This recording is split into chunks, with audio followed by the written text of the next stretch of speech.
Everybody, welcome to episode 147 of When the Kids Go to Sleep. Right here. No. I wasn't pointing to you. I thought you were going to shoot it above my head. It's rain and salt. I thought I was going to do it. Okay, don't really do it just because I suggested that. Roll the intro after I shoot this one. No, don't shoot it. It's rain and salt. I'm going to get salt in my hair. When the kids are counting sheep, when the kids go to sleep, dreams and memories, when the kids go to sleep. All right, welcome back, everybody. It is episode 147 of When the Kids Go to Sleep. Please WTKGTS. download it on iTunes. I just threw that gun kind of hard. Shay. A little harder than I expected the throw to have been. Did you really get salt in my hair? Yeah, I could feel it falling. There's salt everywhere. Man, We're made up of itchy. salt. That's all we are. We're just like carbon. We're just made up of different ingredients. Don't even ask me what we're made up of right now. I'm Salty? not very smart about right now. You feel the chlorophyll. Is the chlorophyll in your brain? Yeah. Please download it on iTunes. There's two different ways to experience this podcast. The YouTube way is a pretty good way because you get to maximize two senses. That's sight and urine. And then the iTunes, Did you say urine? You only get to experience the urine. It sounded like urine. That's hearing with the Urine. I want to travel through the cords and the wires and the vibes and the stuff, the beams that shoot out into the world to make it possible for people to hear our voices in their different scenarios. And I want to see where they're at. I want to see them. I want to be there when they're listening. Hi, right now, you. Where are you? Where are you? What are you doing? What are you How thinking do about? you feel right now? Are you having a good day? Look inside. Are you having a day that maybe isn't as good? I'm not going to call it a bad day because you're not having a bad day. You're having a good day. You can choose to have It's going to be maybe not as good of a day as maybe in the past, but it's going to be a good day. Whoa, wait, what? I'm trying to buoy some people up that maybe they're like, no, I'm having a crappy day. We need to do Meatless Mondays again. Stephanie Wessels said, will you guys do Meatless Mondays again? Yeah, we're just talking about, We're talking about the world sugar drying and up. Oh. Well, that's Wait, what I was what were talking you about. talking about? I just think there might be too much cattle in the world.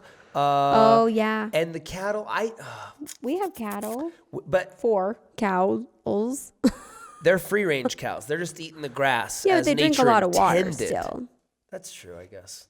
They do drink a lot They of drink. water. They drink But I the mean, water. animals. But we should do they need Meatless water Monday. too. Less meat, I think, is a little bit better for us. But Less hey, meat, less sugar. we're eating. That's what we're working on right now. Because we know the holidays are coming up. Halloween's coming up. We need to kind of detox for a little bit before We're going to eat be having a those lot things. through the holiday season. That is true.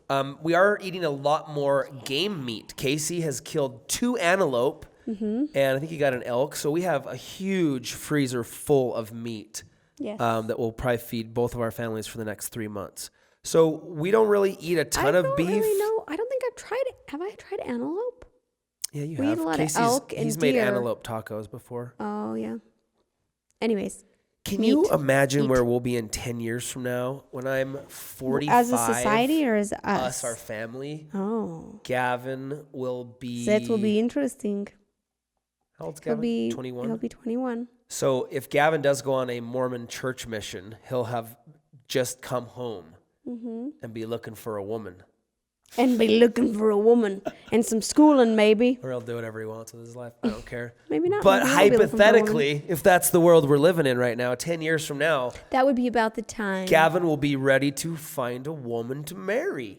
Well, maybe. Or a man, Maybe because he'll I be know like- people will say that in the comments. What if he wants to marry a man? Or maybe they're saying 21's too young. Why would he get married Yeah, that young? Maybe he doesn't. We got married young. That young. We were young. How old but were I you? don't think we were too young. We were just We just laugh at right. ourselves. what do Yeah, we we're know? stupid. We don't know We're nothing. really young. It's sometimes it's fun to look and to think about what's going to happen in the future, but I've found it's best to try to just live in this right now moment. Like, this feels good. Ow! Fish hook. For those of you experiencing just the audio portion of this podcast, my wife just stuck her finger in the side of my cheek and pulled in an fish hook? aggressive manner the opposite direction that my head was It facing. wasn't that aggressive. It was just playful. Stephanie Wessel, she's asking all the good questions today. Is there any other topic for a book that you want to write? Yeah, I want to write a lot of books. I got a lot of different things on my mind that I'd like to talk about. There's 2 books that I definitely want to do right away. One's about push-ups and one's a cookbook. I think we will be doing a Shaytard's cookbook sooner than later. So yeah, lots of books. I think that'll be cool. What is the smallest change one can make in their life that would have the biggest impact? Hey, that's a great question, Sarah Van Arkel. Think about that. I think there's a lot of them because I think every big thing comes from something small. Right. I believe that small changes can make big differences. Yeah. But if you think about that, there's probably a correlation, and I guess it would be different for different people, but what is the smallest, change that you could make that would incite the biggest difference? What would you say? I feel like that's such a wide range of things you could say. I mean, I'll tell you what, Sarah Van Arkel, to me, it's Jesus. yeah. Sorry to sound cliche. Sorry to sound cliche. But I have found that it's true that if you want to be, it's the answer to me. I don't know. I think if you really just to kind of sound Jesus-y, to turn your life over to Jesus and just to be like, he's got it all. Like the burden is on him. He says, cast your burden on him and the load will be easy. If you just can really believe that or hope for that, at least hope that there can be something to take away all this pain and trial that it seems like can't be taken away, can't be solved. We hear about guys that come back from Iraq just hating people. Yeah. Anger and rage built inside of them because they have seen So the atrocities of what things. some mean people can do, and all they want to do is kill those people. And how do you cure that? How do you make that person okay again? And to me, it's like there's some of those instances where you almost can't without some supernatural type love, some supernatural type understanding and compassion. And so to me, if we're going to talk about long-term, if you say what is the smallest change that one can make in their life that would have the biggest impact, it's to have a hope in a Savior, to have a hope in a person or this idea, this concept, to plant a seed of faith in better things to come, in eternal life, in science, in progression, in optimism. Like, to me, that's what Jesus encapsulates all of, is progression and change and becoming Hope. softer and nicer and more understanding and more loving and caring. And I think it all starts there, and then it's just information and knowledge and wisdom will be found because of that. It's just a great place to start. It's a foundation. It's a basis, because we don't know where we came from. Maybe we are just sludge that slowly crept from the primordial mud into the Snapchat and fools we are today. But maybe somebody created us. I don't know. We don't know. But I like the end of the story better if I'm not just bones and soup for the next, evolution of species. And even if you look at the things, there's a lot of things we don't know. But the things that I've come to know here is that when you do have hope in something greater, in Jesus Christ, then you have more happiness. You have a little bit more peace in your heart. And that to me is more valuable than knowing where we came from or where we're going, is having peace right now. Because here's what it is, right? We stress out, and us as humans, we're worried about all of the things of day to day. But religious people, okay, Ernest Becker, he wrote a book about, what was that called, Danny? Ernest Becker, remember that? The Death of Man, The Birth of Man. I don't know. Ernest Becker wrote a book. Anyways, he covers all of the things. He basically states that all of our decisions are based on fear or pain. Yeah.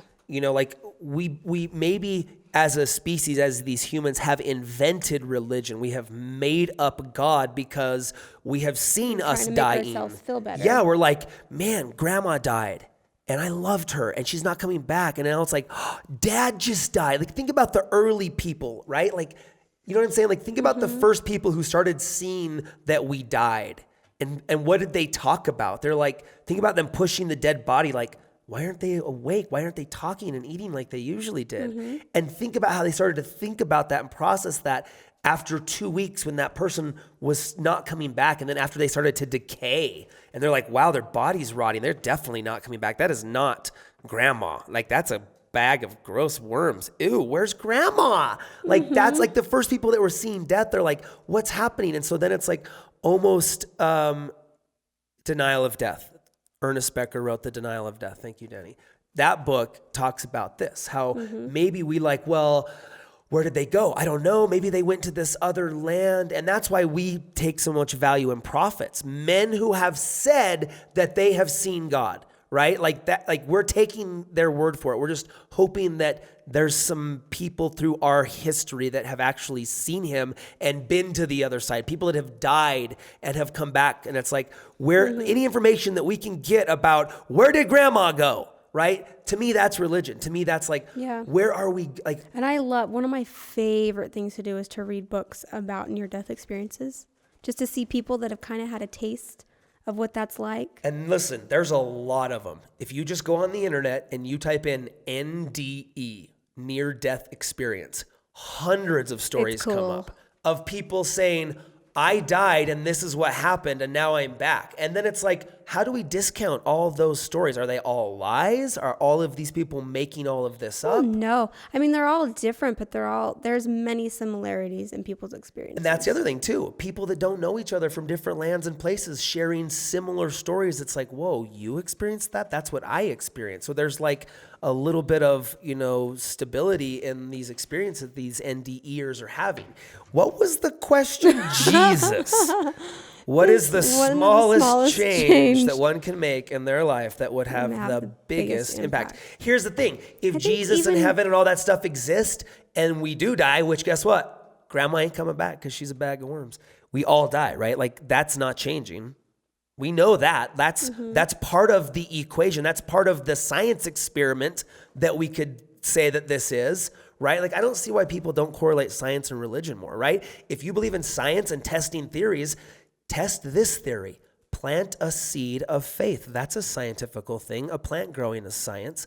Try to plant a seed of faith in your heart to hope. That's all the seed is at first. It's not faith. It's just a hope that there might be something eternal that loves us and is out there. And as you nourish that seed, that little hope that you're not going to die and just be worm food, and that these relationships will last on, and that you will get smarter and wiser, and you will learn how to love at a larger capacity as you have more experiences through time, not just in this mortal realm, but beyond the veil of forgetfulness that we believe that is part of why we don't know where we came from or cannot remember where we were before we're here, but that we will continue to progress and get better and enlarge and everything about us that is good and noble and wholesome. I think having hope just changes the way you live. That hope, that's what we want. It changes the way you live. Yeah, and then you think like, it's like you just have that hope. And this is true. This is a scientific fact. I believe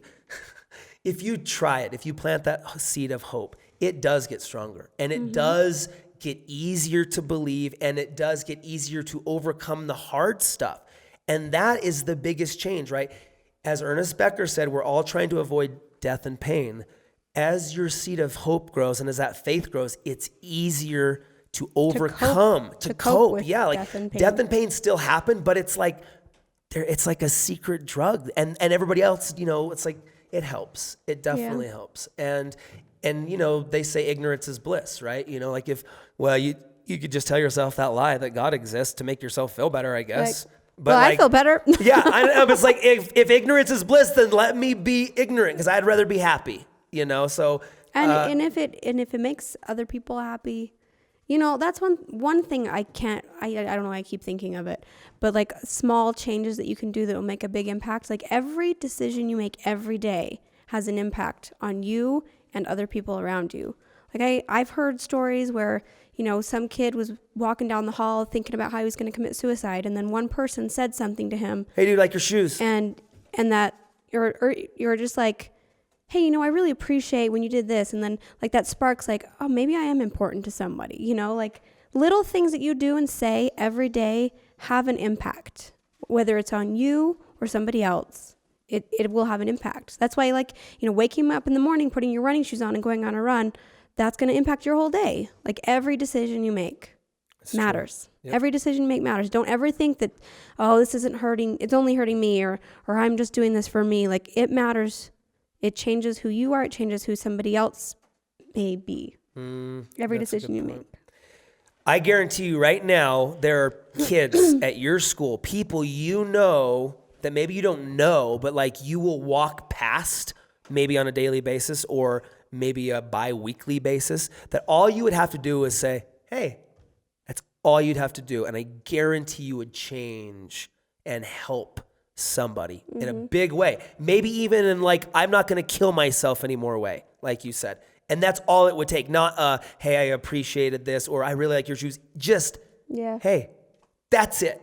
A smile and a wave. It's so interesting how like our society, there's so many people in the world that are just are marginalized, aren't seen. But there's so many people that are lonely. Lonely, yeah. Loneliness is a huge, huge thing, and so many people suffer with it, even though there's so many of us, and we're in groups all day long. We go to school, we go to work, we're always around people, but yet we feel this loneliness and emptiness inside. And I think that having hope helps cure that. In fact, do this. This is, drastic times call for drastic measures. You walk up to somebody that you think is hurting and you go like this. Hey, I love you. Don't do that. Wait a second. Maybe I need to go over some things again. You probably would freak some people out and make some people laugh. If you're a pretty girl, you could go do it to a guy and the dude would be like, that's probably the only instance that would work. Yeah. If you're a pretty girl, you could probably go up to any dude and just like, hey, I love you, and then kiss him, and he'd be like, sweet. Don't do that. I don't think any guy would be like, I can't believe you just kissed me. Okay, don't do that. But let's think of something that they can do. Say hey. That's all. Just say hi to people. All right, next question. Don't live in a box by yourself. Reach out. If you want friends, you gotta be a friend. You know what I'm saying? You want a friend, you gotta be a friend. Anyways, that was a good question. We ranted on that one. Louise Hunter says, would you go to Mars? If I could come back. I don't think I would. Why? Yes, if I could come back. Yeah, round trip That's tickets. why I'm like, the thought of Mars, I feel like I would wait for like maybe a couple generations in, unless our world was really going to crap. Then you'd buy the first ticket out of here, wouldn't you? You selfish. You selfish. You just think you're rich. You could buy the first ticket to Mars, don't you? Excuse me? No. Here's a question. I don't even want to go to Mars. What if you could go to Mars eventually, right? There's flights to Mars, but it takes 3 years.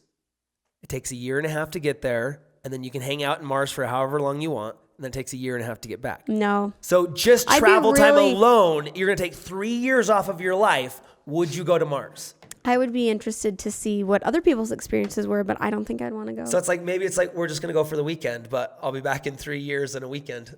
It's a long commute, man. I work in Mars, so I'll be back, and depends if my meeting goes long. But what if, that's my question to you, if there were tickets to go to Mars, and say it wasn't that expensive, say it's like, listen, we can fly people to Mars, but it takes a long time. And in order to speed it up, it's going to be way more expensive. But we can safely get people to Mars in 1.5 years. And we have these big spaceships that people can live on. Cut it down. They're like apartments. To get there is 1.5 years. Oh, okay. Right? That's how long it takes. Mm-hmm. To get there, it takes 1.5 years. And it's like apartment, and maybe you can only fit like 50 people on these boat planes. But you have to live in these things for 1.5 years as you travel to Mars.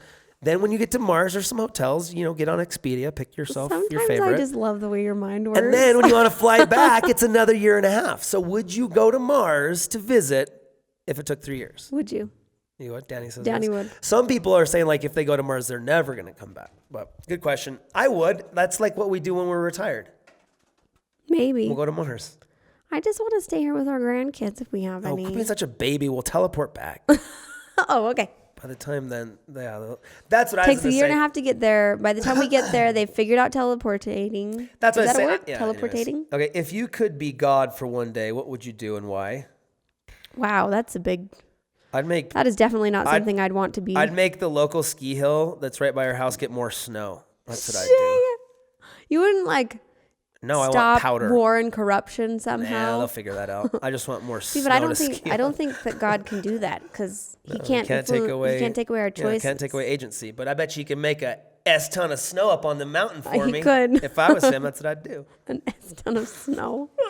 Shay. Sometimes I'm a little irreverent, but don't let that offend you, because I just say words, and words are just nouns and consonants that go out of my mouth. Words can mean a lot. Yeah, I know. I'm sorry. I wanted God to make a ski jump. I apologize. What would be great advice to someone facing negativity? Flustered boss, cliquey colleagues, in his or her workplace? Great question. Leave, quit. Free yourself from that prison. Free yourself. Oh, I know what you're I hate talking that. about, Amy. Listen, girl, I feel you. Let me ask that again. What would be great advice to someone facing negativity? Quotations, flustered boss, cliquey colleagues. Dude, God, that's one thing, the reason I love Dave Ramsey. He does not allow a culture of backbiting / gossip at the Dave Ramsey Institute. What is it? What's his name of the business? Financial Peace University. Anyways, that's so smart, because like I've been at job places where it's like people backbite each other and try to like kiss the boss's butt just to like get that, not to try to help the cause, not to try to help the company or to make things run more efficiently, just to get higher but just to in the get company. more money and more like up in the Status. ladder of status. And to me, if you're in a place like that, you got to get out of there as soon as you can. You got to find a team of people who just want to work together for the common good of the creation of whatever you're collaborating on. That was a great Dude, the words are coming out. I don't know great how. alliterations today. We should record this. Oh, wait, we are. Anyways. Were we recording the last one you said? Yeah, we were. Yeah, I think we were. Anyways. That's why we have this desk and all these Just lights and cameras. proud of my baby and his alliterations. Anyways, so quit your job.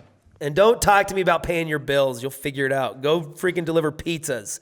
Do something hard. Get a paper route. You can make some money to buy your groceries. Make an exit plan. Yeah. That's what I'd say. Don't just quit. Read John Acuff's book, Quitter. Great plug. Good buddy. Johnny boy. Johnny Acuff. John Acuff has a great book called Quitter. Read that book. Quit your job. Follow your dreams. You have to be constantly working towards something better in your life, I think. If you're in a situation that you're not thriving in, you're not finding joy in, you need to make an exit plan. A great question. Jamie Lynn asks, what are your thoughts on the topic of social media addiction? Does it exist? How do you prevent it from becoming an addict? I am addicted to it. I am an addict. I know it. I feel it. I self-prescribe myself. I self-diagnose myself. I feel that I'm like, it really is. Like, I do feel the urge to refresh a timeline. Do you think the hours in the day that you spend looking up are less than the hours that you spend looking at a screen? No. I think, something to think about. Not even at your phone screen, at a screen. Any screen. Any Dude, screen. That's a good TV, computer. It's scary phone. that I have to really think about that. It's hard, Eyeball time. Screens. I think it computers, TVs. I think it can create an unrest in you too. Yes, it can. It's a very much an unrest creator. You have to consciously. You got to clear it. I try to tell myself, like, every time I pick up my phone, like, what is the purpose of this moment right now? You're a better Why am I person. looking at it? Set it down. If you like, just, I'm going to see what's happening here. I'm going to browse here. Like, you should maybe limit yourself like a certain number of times a day that you can. Listen here, I know that I spend a long time on this, but I have 5 kids and 14 businesses and stuff. So like, I know there's people out there that don't have as many responsibilities that are on this all the time. So, like entertainment, business, like there's a lot of reasons why we use that. You're on it right now. So you do need to, don't click off just yet until you get more good advice. Unless and then you click on our advertisements. Don't do that. I think that's against terms of service. But I have a problem. I am concerned with it. Like, I feel like a drug addict needs, where's my phone? And I want to refresh. And I will have just refreshed the feed moments earlier. But yet again, I want to see if just maybe somebody else has said something that I can read. You know, it can be very nice not to though. Like Sundays, I try to just like do this to my phone, and it really does feel good. Sundays are a reset day. Like I try to stay off it as much as I can on Sundays. Like I wish, like, what if we made a policy where we both like agreed to like put our phones in a safe on Sunday, and we'd give them to Avia. Avia would confiscate us. She would take them from us. I know it would be hard because she does confiscate them at dinner time, and I love it. It's so cute. She does. It's a new thing. Give me all your media devices, and she puts them in a pile. What was I saying? Giving up our phones on Sundays. Oh, sometimes it's really annoying not to have it. Not because I want to look at stuff, but just communicating with like you, or like, what if grandma has made dinner that day and we don't hear about it because we put our phones away, you know? Oh, can I do this? Yep. Ew, he was just laying there. He just flew away. Great question, Jamie Lynn. I want to go on a cleanse. I want to go on a week no internet cleanse, but it's so. Oh, I hit him on the backstroke. I feel like they're slow. They're like lethargic flies. There's too much salt in the air. Here's another question. What's one thing that you want to do with your family that you have not yet to do? Have you yet to do? Run a marathon. Run a marathon. That's a good one. The day that me and my wife and all of my offspring, all of us run in a pack. 26.2. Can we say half? 6.2. Can we say 13? No, honey. A full marathon. We grind it out together. We bleed together. We blister together. We boil together. We cross the finish line together as a family. That's a sealed, bonded pack that will never disassemble. When you suffer that sort of fatigue in the face of fear. Does it count if I'm on your back? Depends what you're wearing. I want to run a marathon together. Sponsored by Premarital Mud. Oh, Primordial. Premarital Mud. Primordial Mud and the Concept of Hope. We appreciate our sponsor today. Premarital Mud is also has kicked in a few donations to the cause. What? I wanted to say something for that. Danny, you ruined the what? No, the one thing that I want to do is that we haven't done yet. Yes, marathon. But wait, agree to my thing. Okay. Marathon. Oh, what did I just do? You agreed. You promised. Okay. What's your thing? Well, we have to wait till Daxton's old enough to train, right? Dude, he's like 5 years from now. He'll be fine. That kid's an athlete. He is. He's so You think about the kids, the early days in the plains, they had to run across to grab a sheep over there. They had to run 26 miles. They probably Hey, boy, look at me, that sheep. Okay. Okay. 26 miles later. Here's your sheep, Dad. Because he could see the sheep. It's flat. It's Never in mind. Texas. Okay. You can see your dog running away for 2 weeks. No, I want to get us all passports and go out of the country and experience something. A marathon in England. Great idea. Wait a second. 2 things in one. I would just, because I've never been out of. So that's it. Just area. like we travel together. Well, we will soon. I mean, not right now because Daxton's 2 and Here's what I'm gonna say. I bet you a shiny buffalo head nickel within the next 12 months, the whole Butler family, will be in Europe. Yep. You can't just say that to me without let's make a plan. Well, you know how our plans work. We say. Why are you picking my nose? Shay's picking my nose. You got a piece of skin that looks like a booger, but it's just. I'm really trusting you right now. I'm really appreciating that you're just sitting there. That makes me very satisfied. It's not coming off. You got some dry skin there. Here, let me use my tongue. No. Draw the line. Draw on the line. But I think we're probably going to go for the book. I think we'll all go to England and Ireland. We're probably going to go to Brett's wedding. Summer. When's that? Ireland in 2016, June. the summer. See, we're going to be in Europe as a family. Maybe not for that. I need to go get our passports, yeah. Passport. I got mine.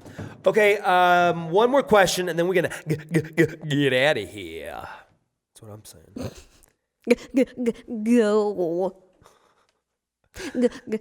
Get it up. What's your favorite ride at Disneyland? Indiana Jones. When's the next time we'll be I in giggle so much Chicago? on that one. Yeah, it's good. I don't feel know like why I it's not giggle as so good. much. Did they change the ball? When the The ball's ball's rolling not at working. you. It never works anymore. No, it does. It was working. No, but it wasn't. It wasn't. They as told close. us it doesn't work anymore. No, it worked last time we were in it. No, but it's not working properly. Oh. Yeah. So at Disneyland, let me ruin the ride for you real quick. If you go to Disneyland, go on Indiana Jones ride, at the very end, there's this, should I say this? Tune out if you don't want to know what happens on the Indiana Jones ride that's been there for a decade. Anyways, this giant ball. It's been there for longer. I remember the very first time I experienced it. I was on choir tour in high school, Go Rams, and we were at Disneyland, and we were on the Indiana Jones ride, sitting next to Jessie. What's up, girl? We're going. The ball was coming. She's my girlfriend in high school. She was coming, going, ball, and I thought we're going to hit the ball. This is giant. Like, it's a stone. Remember Indiana it's Jones? Exciting. It's really rolling. thrilling part. I thought there was going to be like a door open in the ball and we'd go through it, but we dropped like right before the ball. But now it doesn't seem like it has that same effect. Roll, really. Yeah, it's just sitting there and you're it's just like, it's almost like rolling in place. But so Space Mountain might be my favorite. I hope they fix it. I laughed so hard on that one too. I don't know why I giggle so much. I had such a good time on the Nemo ride last time. Oh yeah. Just that submarine. It was cute because it's a real Daxton was old ride. enough to like, yeah. Whoa, like he was so happy with it. It was cute.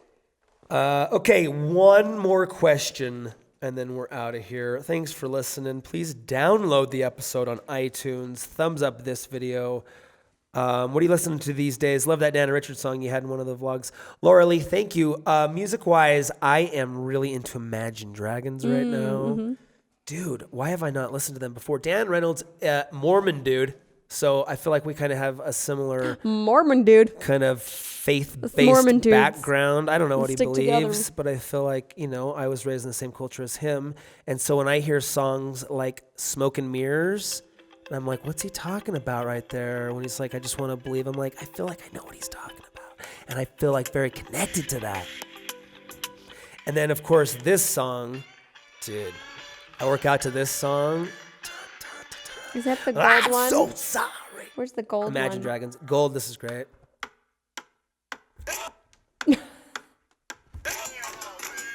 Love that one. And then you want to know one of my favorite songs right now? You touch turned to gold. And you go through like song or like music, like, you know what I'm saying? Like I'll be like so into something for a while, and then I get sick of it, and I'm like waiting for the next wave of songs that I'm addicted to because I just ruin songs. I'll find a song that I like, and I will play it every day. Uptown Funk? Dude, I played that song a lot. And I have logged many dancing hours to Uptown Funk. Dude, I love that song right now, but this one, oh yeah. Me and Chester might have a video in the works with this one. So passion. Anyways, I don't want to copyright issue the podcast, but Dark Times featuring Ed Sheeran and The Weeknd. We're doing the CrossFit thing. Your buddy that played the fire song. I don't remember that one. It's like Ed Sheeran has that. Oh yeah. That's Peter Hollins. Oh yeah. Dude, I mean, It's a 10,000 times. I did. yeah. It's from The Hobbit, the Ed Sheeran. I See Fire. We did. Yep. Yeah. That one was really popular. If Peter in our Hollins car knew for a how while. much I listened to his music, he'd probably file a restraining order. I think of the Suburban driving up to the park. Do you? Yeah, that's a good song. No, I love, listen, the other night, it was late at the house. I felt like weird, creepy spirits around me. What? Sometimes do you feel like people are watching you? I felt that. feel- And so I played I Peter feel- Hollins, then I felt better. Peter Hollins scared him away from me. Yeah, I think there are spirits watching us. I said, Peter That's Hollins. probably for another podcast. How much time do we have? I said, play Shenandoah. This one. I love you, see you. Rolling river. I suck. Shenandoah. I long to see you. Where I'm bound away. Cross the All that wide misery. Yeah. That one's good. Thanks to our sponsor, Great Music. Music is like magic. All right, that's it. Thanks for joining us. This has been episode 147. We are three away We talked about a lot of from things. 150. This was a good, solid podcast. I'll watch this one later. Some of them I'll just probably delete off the internet. But this one's one I want to remember. It's a keeper. When the kids go to sleep. Download it on iTunes. Do all the things with the things that we appreciate that you do that you know we'd like. Yes. You thank know what I'm saying. We'll see you next time. You know, honey. Let me tickle your Nope. We'll stay up, just you and I, and we'll talk about our pretty life when the kids, oh, when the kids go to sleep.